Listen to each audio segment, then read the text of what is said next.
Hey guys, welcome back to the channel where we review stories that beautiful people like yourselves post on the internet. So, on to the stories. As we all know, in the complex tapestry of family relationships, few can be as intricate as the bond between a mother and child. This story, the first story, delves into the intricate dynamics of a strained mother-daughter relationship marked by betrayals, hidden truths, and unspoken pain. As the OP unfolds their journey, we witness the tumultuous path that they've navigated, from a parent's infidelity that shattered their childhood to the delicate balancing act of love and resentment as they matured. My mom and I share a very complicated relationship.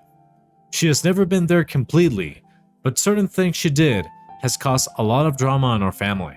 As I grew up, we became more and more distant. Things in my life were fine and I was going to get married, and my mom wanted to be a part of it. So, specifically told her that she was only invited to my wedding if she did not bring her stepdad along with her, and she agreed to it. But she didn't keep her word, and the things that followed were not how I wanted my wedding to be. It's been 1 week, and I am not able to shake off the feeling. I am happily married to my husband now, and he's the love of my life, but the wedding day was not that happy. Let's get into the details. So my mom and dad were in a relationship for quite a long time before they decided to tie the knot. This thing alone made it scary for me to believe in love, because their marriage was a disaster. Like a real disaster. And everyone in the family, specifically me, had to deal with it. They fought all the time, and I always sided with my mom, thinking my dad was the problem. He seemed angry and distant, while my mom seemed like the victim. But as I got older, things started to look different. I began to realize that maybe my mom wasn't as innocent as I thought. I overheard her confessing to my dad that she cheated on him, and he was really upset and wanted a divorce. But my mom begged him to give their marriage another chance, for my sake. She said it was essential for me to have both parents together, and that we could work through their problems as a family. To everyone's surprise, my dad agreed. This kind of thing happened not just once, but twice. Every time their marriage seemed about to fall apart, my mom convinced my dad to stay for my sake. I was torn. I wanted my parents to be happy together, but I also felt hurt by my mom's actions. Finally, when I was 10, they got divorced. It was a tough time for all of us, but especially for me. I felt torn between my love for both my parents and the anger I felt towards my mom for what she did. After the divorce, my relationship with my dad became strained. He was hurt and angry, and I blamed my mom for tearing my family apart. My relationship with my mom also suffered, as I found it hard to trust her after what she did. The whole experience made me question the idea of marriage and whether two people could be happy together. And there's more. Growing up after my parents' divorce was tough. I wanted to live with my dad because my mom and I didn't get along well, but my dad was always busy with work, so my aunt took care of me instead. My mom used this as a reason to fight for custody in court. She wanted to prove that she could take care of me, even though she didn't seem to do much of that. The court gave her custody and ordered my dad to pay child support. As a kid, it hurt me to see my mom using the child support money for herself instead of taking care of me. She would ask me to lie to people and say she spent it on me, even though I knew it wasn't true.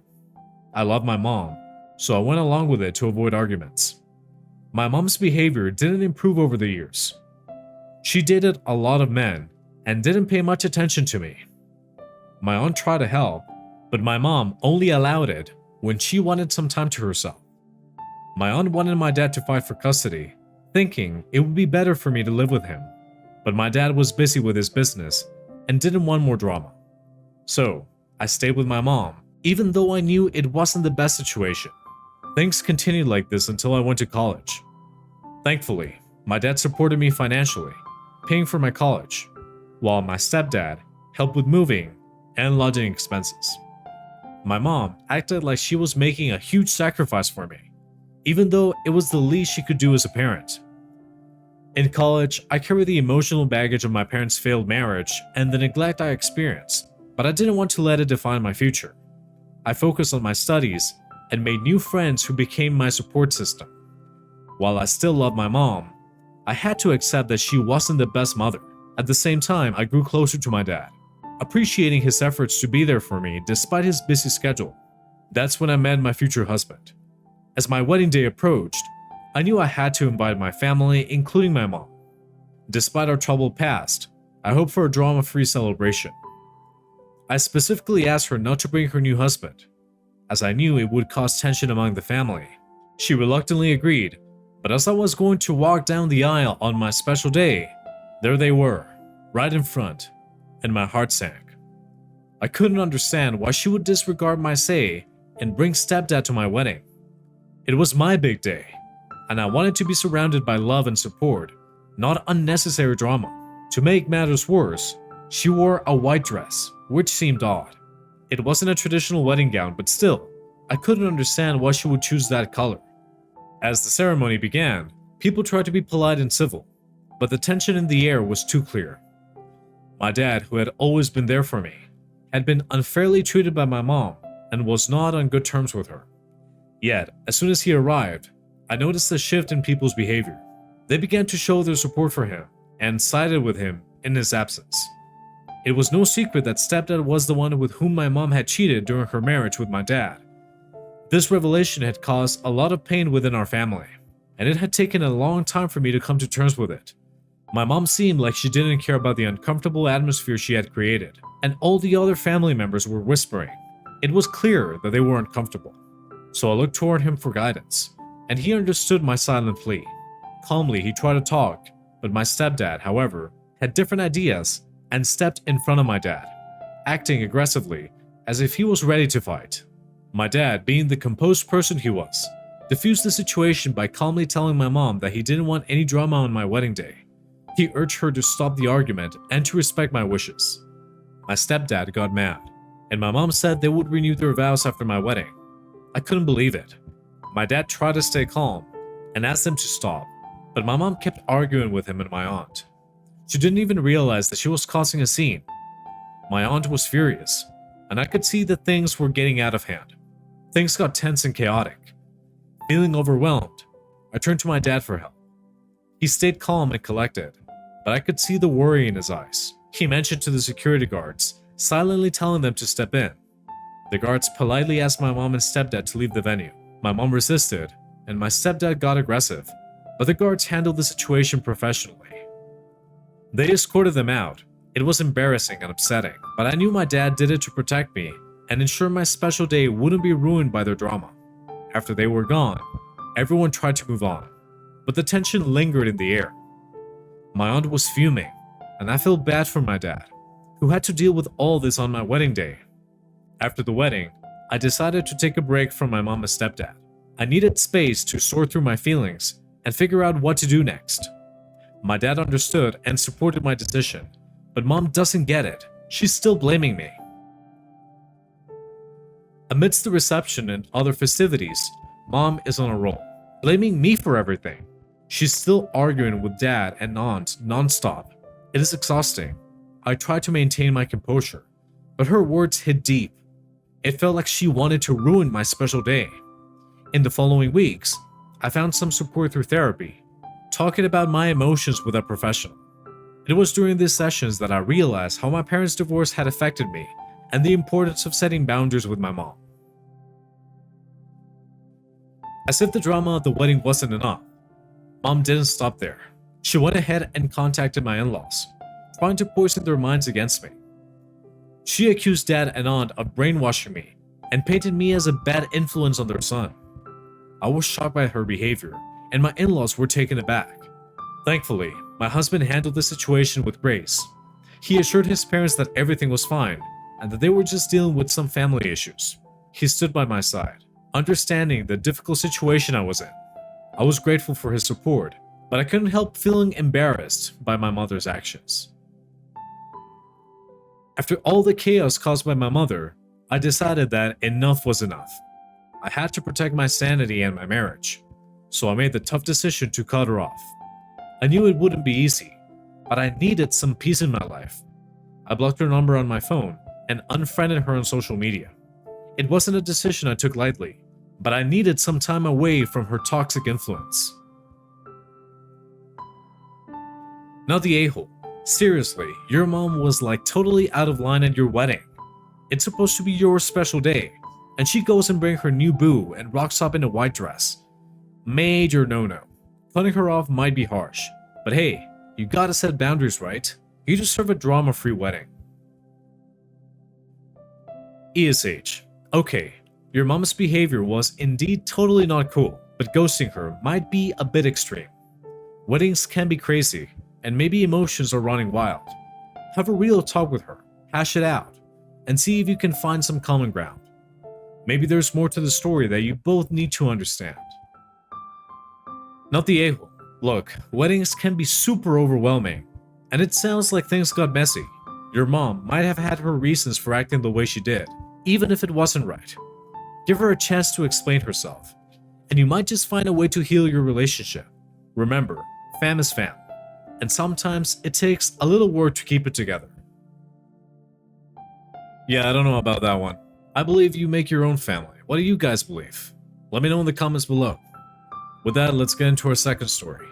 I, 31 female, have been best friends with Kat, 31 female, since we were 6 years old. We grew up and went to uni together, bought homes on the same street, and are basically family in all the ways that matter. She's a very important part of my life, and I love her like a sister. Kat is disabled.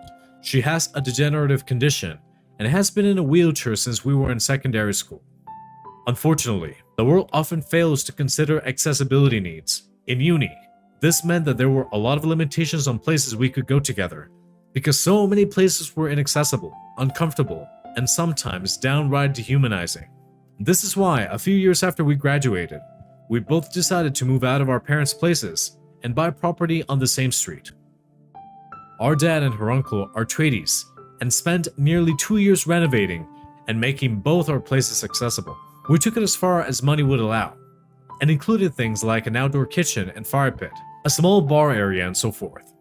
It's made a world of a difference. We spend a lot of time at each other's places, do cocktail nights and sleepovers, entertain friends, and when her family visits, we have enough rooms between the two of us to accommodate everyone's needs. Her mom and brother also have varying degrees of mobility issues. We still go out together, but not as often. Here's the problem. 4 months ago, I got married to Tom, 36. He moved in, and after a few weeks of no problems, we started fighting because he wanted us to get rid of all the modifications made to the house. He feels they spoil the look of the place. The stairlift chair makes the stairs narrow, and he bumps himself when he gets up in the night. This part is true. The roll-under sinks, cooktops, and showers are wasting space, which could be optimized for storage or additional decor. The bins are annoying because he has to bend to use top handles instead of foot pedals or whatnot. He said it's not ableist to want the things in your house to fit your personal needs, that Kat doesn't live here, and I can just spend time at hers. I redid the office to make it so he could have a normal room, but it wasn't enough. I told him that I was willing to compromise and keep only the modifications in the high traffic areas and one accessible bedroom and bathroom, so Kat or other guests could have a room when they visit. It would mean the majority of the house would be redone to his tastes, but it's precisely those areas that he hates the most. I refuse to completely get rid of everything because these accommodations mean a lot to me and my family, and he said I'm being an a-hole by treating him like a guest, choosing my friend over my husband, and making selfish decisions without considering him, especially since he gave up his condo to live with me. TLDR, my best friend is disabled. My husband and I aren't. My husband wants to remove all accessibility accommodations that allow Kat to visit comfortably. I refused and upset him. Not the a-hole. His point about the house working for those who live there makes sense. Except you are a person who lives there too, and part of what makes this house work for you is being accessible. He married and moved in with someone who has clearly gone great lengths to accommodate their friend. Then, for some reason, expected you to reverse all that. You have also offered a compromise when he clearly just wants to take over the space. Not the a-hole. He knew about those modifications before you were married, and he could have spoken up then. And you never know when those modifications will be helpful in the future. I know that many years ago, when my grandmother was alive and living in an assisted living facility a few miles from me, I wish I had an accessible place so that I could bring her to my place as a nice change for her. Unfortunately, I rented, and renovations weren't an option. And that avenue was closed, but I really would have appreciated it. Now the a-hole. Your husband of 4 months is trying to drive a wedge between you and your sister. This is a major red flag. I know she's not actually your sister, but she's in all the ways that matter. Hey guys, if you're enjoying this video so far and you want to be an a-hole to the like button, go ahead and invite them to watch the scary movie The Ring with you, but arrange for a friend to call them during the entire movie so that they freak out. Alright, let's get into our next story. My brother separated from his wife about a year ago, and he's been a wreck. She moved to the other side of the country and doesn't even talk to their kids anymore. My nephew, 14, is clearly a wreck too, but he doesn't act or look like he is. He takes care of his little sisters more than my brother does. He also acts very grown up. It's strange since he used to be the exact opposite only a year ago. I'm extremely disappointed in my brother. I think he should be more concerned about his son and help out more, but there's only so much I can do. I have 5 kids, 2 with special needs, and I live an hour's drive away. I try to help out, but it's hard. I drove over to check up on them and found the usual scene. My brother is sleeping in his room, while my nephew's helping one sister with homework and feeding the other. The house was a mess, and it looked like my nephew hadn't showered in a bit. I made small talk with him while I cleaned up, and he accidentally mentioned missing all of school last week. I didn't say anything, but I was fuming. I went into my brother's room and woke him up. I didn't give him a minute and shouted at him. Told him to get his sorry ass out of bed and man the F up. Told him that I couldn't believe his 14-year-old son was doing a better job than him, a grown man. He immediately got mad and told me that I wouldn't get it, that I should yell at his wife if I cared so much, and that I had no right to tell him to man up for being sad about his relationship ending and becoming a single dad who is trying his best, something along those lines. I told him that I don't see a single dad that's trying his best. I only see a sad and pathetic one. He got all red and told me to get the F out of his house. He then called me while I was driving home to yell at me some more. On one hand, I don't know what it's like. He's my brother, and he's been so numb throughout this past year, and he's never reacted like this. On the other hand, I can't just do nothing while he essentially robs my nephew of a childhood. Our other sisters said that I didn't help shit, and that I should try and be more understanding. Besides, our nephew is a strong kid, stronger than our brother. Am I the a-hole? Edit. Didn't know I had to make this clear, but this was the final straw. I've been helping out my brother in any way I can, and so have our parents and sister. Not the a-hole.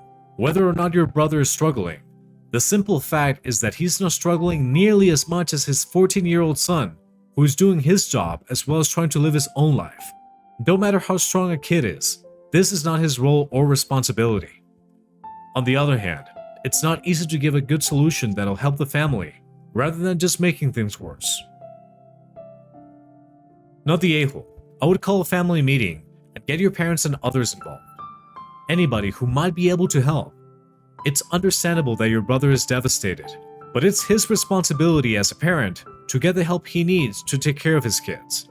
This nonsense your sister said about your nephew being stronger than his father is ridiculous. There's honestly nothing worse than family members excusing and turning a blind eye to child neglect. If your family won't get together and make a plan to get your brother help and insists that he take it, it's time to contact the school social worker and let them know why your nephew has been missing so much school. That will get the ball rolling for the wake-up call your brother needs. Alright, let's get into our final story for today. So, my wife and I have a truly great relationship. I think we have argued twice since we have been together, 6 years. She's so doting, loving, and understanding about literally everything that comes her way. Her positivity has dragged me out of dark places more times than I can count, and her love for me never faltered. To say she is so far out of my league in the sense of physical attractiveness would be an understatement. I'm a chubby, nerdy guitar nut, and she's an insanely beautiful, driven, talented artist and author. We got Lila 2 years ago after being told that my wife wasn't able to have babies. It took a lot out of my wife. So we got a puppy, and eventually, my wife's depression subsided and things went back to normal. She was in therapy too, but by some miracle she got pregnant. Before my wife even found out she was pregnant, Lila started acting really weird. Lila prefers me and always has, and I think she sensed that my wife was pregnant because every time my wife even so much as talks or looks at me, Lila is at my feet whining, and if I pick her up, it seems like she's glaring at my wife. If my wife walks into the room, Lila bolts away from her and tries jumping in my arms. But what really pushed it to the edge was my wife and I were snuggling a few nights ago, and Lila started excessively whining. She then jumped on the bed, whistled between us, and nipped my wife's nose. I spoke to some behavioral specialists over the phone, and they believe it may be a case of the dog sensing the pregnancy and becoming territorial, protecting me. It would make sense. My wife can't even touch me without Lila freaking out. She no longer listens. She's constantly underfoot, whining, and trying to jump in my arms. If my wife walks up near me, Lila darts between us, and it seems to be on purpose, because after she trips her up, Lila will jump on me while wagging her tail a million miles a minute with a smile on her face. It's taken a toll on my wife, though she would never admit to it. She has pretty much stopped interacting. She's quieted a lot, and whenever Lila starts whining now, my wife simply walks out of the room, and Lila immediately stops. She has been spending her time in the living room, and hardly ever with me. Whenever Lila whines or gets weird, my wife's eyes just drop to the floor, and she sulks off. So I asked my family to take my dog. If they want her, they love her, and she would still be close by so I can see her. All of them just lost their shit on me, saying that I'm just replacing the dog with a baby. They don't believe what's going on in the house, and have even accused my wife of causing problems simply because she has quote-unquote no use for the dog anymore, now that she's knocked up. I'm standing firm though. Either they take her, or I need to rehome for the sake of my growing family. Am I the a-hole? Not the a-hole, but there are a couple of things you need to do. 1. You need to tell your wife that you are going to rehome Lila for her safety. If she's too nice to tell you that she doesn't feel safe in her own home, you need to tell her clearly that her safety is your priority. 2. You need to tell your family that their distrust of events you've seen with your own eyes is unacceptable, and that if they want to be part of your growing family, they need to adjust their nasty attitude about your wife. Edited based on comments OP left elsewhere. There is a video footage of Lila misbehaving. Show that to your parents. You have proof if your own word wasn't good enough for them. Not the a-hole. Dog aggression is definitely bad. And how would they feel if the dog attacked your baby? Literally, she tried to bite your wife. Support your wife. The family will get over it. I wouldn't bother giving them the opportunity to adopt her, because they seem the type to bring the dog around later in an I told you so type of way. Just unnecessary. Alright guys, that's it for today's stories. Thank you very much for listening today.